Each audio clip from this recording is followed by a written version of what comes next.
All right, so if your home is on the market and you're still trying to sell it and there's damage, what If you do have damage that occurred, we have to update your seller's disclosure so that we're letting people know what happened. if it doesn't matter if it's pending or not, who's responsible for fixing the damage? The owner of the home is still responsible for it, but it does create a different situation if you are under contract and you're getting ready to close and significant damage has occurred.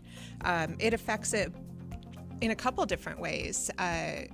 From a mortgage company's standpoint, they will, when there's been a natural disaster that's been identified, they will require that appraisers recheck the property to make sure that the asset that they're going to be lending on still has the same value and is intact. So even if you've gotten past the appraisal, if there's significant damage, you're going to have to get... The bank says, send them back. We need to make sure.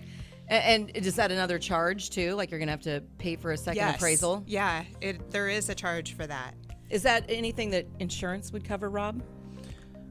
Probably not a second appraisal or anything like that. It's just going to be more the structure, contents of the home. Okay. There's some ancillary coverages there as well.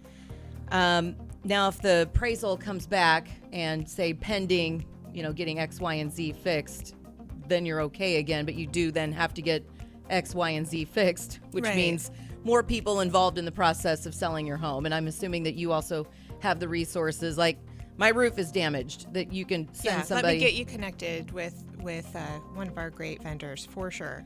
Rob, that was one thing I was curious about.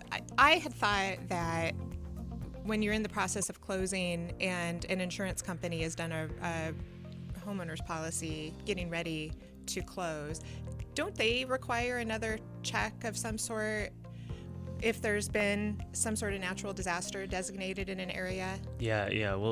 We'll usually send an agent back out, take a look to make sure that the home is actually still there. insurable.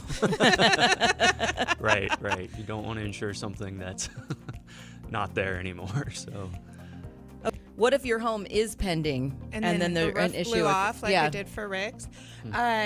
So we actually have verbiage in our purchase agreement that addresses this.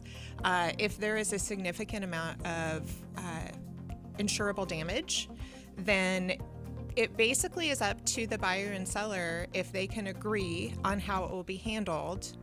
And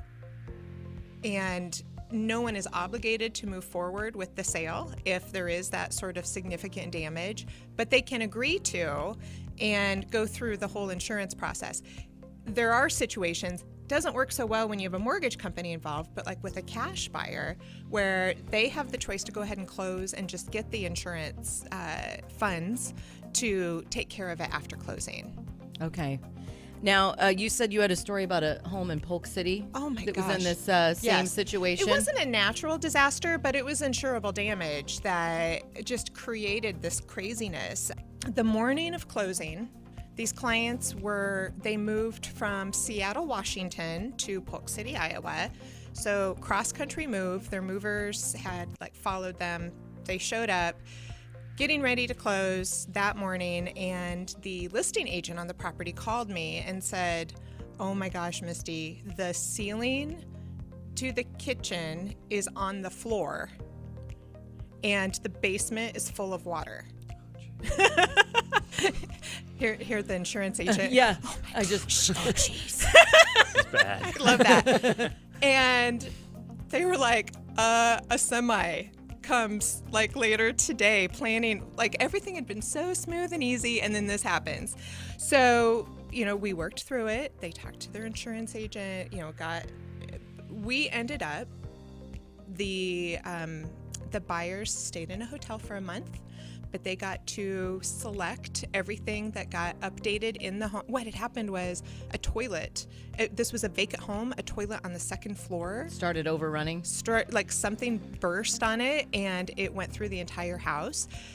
It ended up being a huge inconvenience, and yet they had the opportunity then to select new cabinets, new flooring, get everything redone, but they had to wait. But the insurance company actually paid for the buyer of the property to stay in a hotel to wait so that it could go ahead and close. So it ended up being a happy ending, but it was it was a good lesson for me on how this insurance clause works in our purchase agreement.